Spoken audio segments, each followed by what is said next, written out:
पुढचा पदार्थ आहे त्याचं नाव काय आहे? पातोळे. पातोळे. ओके, मग त्याचं साहित्य लिहून घ्या. काकडी, म्हणजे किसलेली काकडी, आणि मग कोशिंबिरीला करतो अशी नाही, प्रॉपर किसून काकडी, तांदळाचं पीठ, गूळ, ओलं खोबरं, मग खोबऱ्याचा चव, तूप, वेलची पूड, मीठ. आणि खरं तर हे हळदीच्या पानात करतात, पण आता हळदीची पानं नाही मिळाली आहेत, त्यामुळे कर्दळीच्या पानात केले तरी चालतात. ओके, तर आपण आज कर्दळीच्या पानात करणार आहोत. साहित्य झालं लिहून. मस्त गोड साहित्य आहे. आणि काय आधी काय करतेस? आधी आपण एक तर हे प्रमाण असतं जेवढ्याच तेवढं, म्हणजे जेवढी काकडी तेवढा गूळ. त्यामुळे हा पुणेकर तसे परफेक्शनिस्टच. आपण काकडीचं म्हणजे काकडीचा पिळून नाही तो पाण्यासकटच आपण घातलेला आहे. हा सगळाच गुळ लागेल ना त्याला? सगळा गुळ.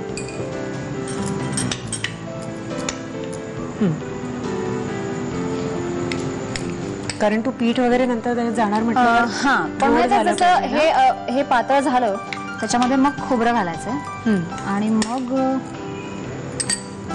याने ढवळते, ढवळलं जाईल. मला सांग देविका, की सत्यजितला आता सत्यजित म्हणजे तुमचा आता साखरपुडा पण झालेला आहे. हो. तर पण तरी सुद्धा म्हणजे कुठेतरी तुलाही माहितीये की मनातून कुठेतरी सत्यजितला अमृताबद्दल प्रेम आहे अजूनही. हो. मग काय काय वाटतं तुला अशा वेळेला? एक तर सगळ्यात महत्वाची गोष्ट की सत्यजितची बालमैत्रीण आहे ती. लहानपणापासून मी आणि सत्यजित एकत्र वाढलो, एकत्र शाळेत गेलोय असं. त्यामुळे सत्यजित कसा आहे, त्याला काय आवडतं, आणि तो जेव्हा फ्रान्सहून परत येतो तेव्हा अचानक मला कळतं की त्याला कुठेतरी मुलगी आवडली. आणि तोपर्यंत मी त्याच्या प्रेमात पडलेली असते, कारण आईने कुठेतरी सांगितलेलं असतं की सत्यजित की सत्यजितशी तुझं लग्न झालं पाहिजे किंवा, आणि थोडंसं त्यामुळे मी खूप जास्त प्रेमात पडते की दुसऱ्या मुलाचा विचारच येत नाही माझ्या मनात कधी, की आईने जे बिंबवलेलं असतं की सत्यजित. आणि आईचंच मला वाटतं एवढं मोठं ते स्वप्न आहे की तेच तुझ्यामध्ये ते रुजवलं गेलंय. हा, पण म्हणजे मलाही असं होतं की ओळखते मी सत्यजितला तर मग काय नाही, आणि आवडत असतो मला लहानपणापासून, म्हणजे खूप तोच एकच मित्र आहे मला. त्यामुळे एकीकडे असं वाटत असतं की त्याला आवडते ना अमृता तर काय जाऊ दे. हा, म्हणजे नाही म्हणजे माझं असंही ते कॅरेक्टर इतकं गोड आहे की ती सत्यजित खुश असला म्हणजे झालं. तू गिव्ह अप करणार? हा, असं एक दोन वेळा असं होतं की 2-3 वेळा माझा भाऊ आणि माझी आई आमच्यामध्ये तिघांमध्ये काही असे डायलॉग्स आहेत की मला असं होतं की त्या दोघांचं प्रेम आहे ना, तर मी बाजूला होते. पण मग परत आई, नाही तू रडत बसणारस का, तू दुसऱ्याचा कोणाचा विचार करू शकणार आहेस का, मग परत नाही, मग सत्यजित परत सुरू होतं. पण याच्यामध्ये आता आमची एंगेजमेंट झाली आहे, तर मी असे प्रयत्न करेन की शक्यतो त्याला अमृताची आठवण येणार नाही. त्यामुळे मी खूप प्रयत्न करते की आपण बाहेर जाऊ, आपण काहीतरी वेगळे पदार्थ करते मी त्यासाठी खायला जे त्याला आवडतं. हे कर त्याच्यासाठी, त्याला गोड आवडतं. आता हे व्हायला लागलंय तर त्याला कड आलाय, तर आपण त्याच्यामध्ये खोबरं घालूया. खोबरं तुम्हाला काही जणांना खूप आवडतं तर एवढं घातलं तरी चालतं, खोबरं वाईट नाही लागत, पण आपण अर्धच हेवी कोलेस्ट्रॉल त्यामुळेच, पण त्याची काही नाही घातलं तरी चालतं. पण खोबरं हा एक तर कोकणी पदार्थ आहे, कोकणातला खास. तर त्याच्यामध्ये आपण जसं मावेल तसं पीठ घालत जाऊया.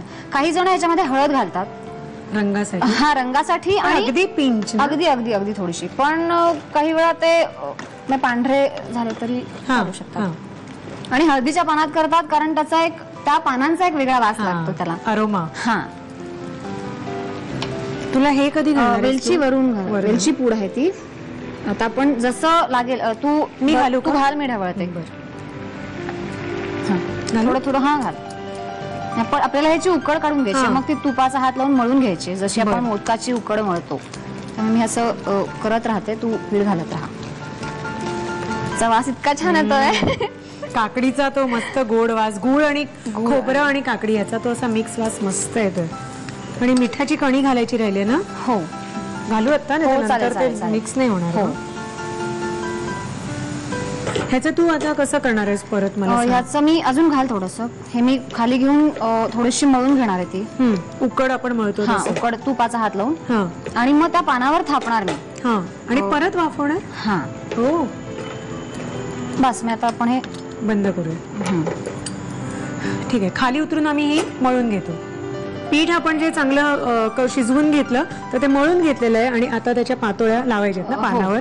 त्याला आधी पानाला आपण पाणी लावून घेऊया. आणि तूप नाही, फक्त पाणी. फक्त पाणी. ओके. आणि कारण ते मळताना तूप लावलं आपण त्याला, तुपावर मळून घेतलेलं आहे ते. तर आता त्याच्यामध्ये हे पान ऍक्च्युली असं फोल्ड करायचं. अच्छा, ती पातोळी त्याच्यावर अशी डोबायची ना. हे असं घ्यायचं, त्याच्यामध्ये परफेक्ट झाले ना आता आपली उकड बरोबर झाली एकदम व्यवस्थित.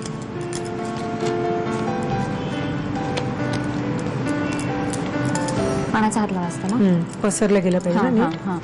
हे आधी घालून घ्या ना. म्हणजे आपण त्याच्यावरती वेलची मी स्प्रिंकल करते आधी.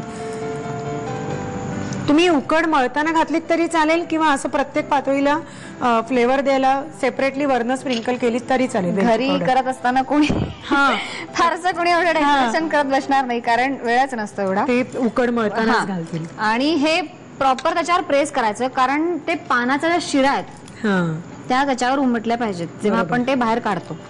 तर आता हे उकडून घ्यायचं. हे आपण मोदक पात्रात उकडून घ्यायचं. ठीक आहे, की ते रेडी होईल. ठीक आहे, मग उकडून घेऊया आपण मोदक पात्रामध्ये. आता हे वाफवायला ठेवायचं आणि एक 8-10 मिनिटात मला वाटतं शिजेल ना. तर ठेवूया आपण. हो. आणि प्रेक्षकांना आपल्या साहित्यकृती घ्यायला हरकत नाहीये. आम्ही हे वाफून घेतोय तोपर्यंत. मस्त आहे हे. आणि हा साहित्य आणि कृती. पातोळे बनवण्यासाठी लागणारं साहित्य: काकडीचा किस, तांदळाचं पीठ, गूळ, ओलं खोबरं, तूप, वेलची पूड, मीठ आणि कर्दळीचं पान.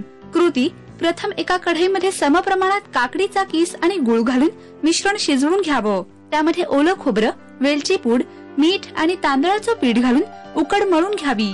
कर्दळीच्या पानाला तूप लावून त्यावर ही उकड थापून पातोळे वाफवून घ्यावेत.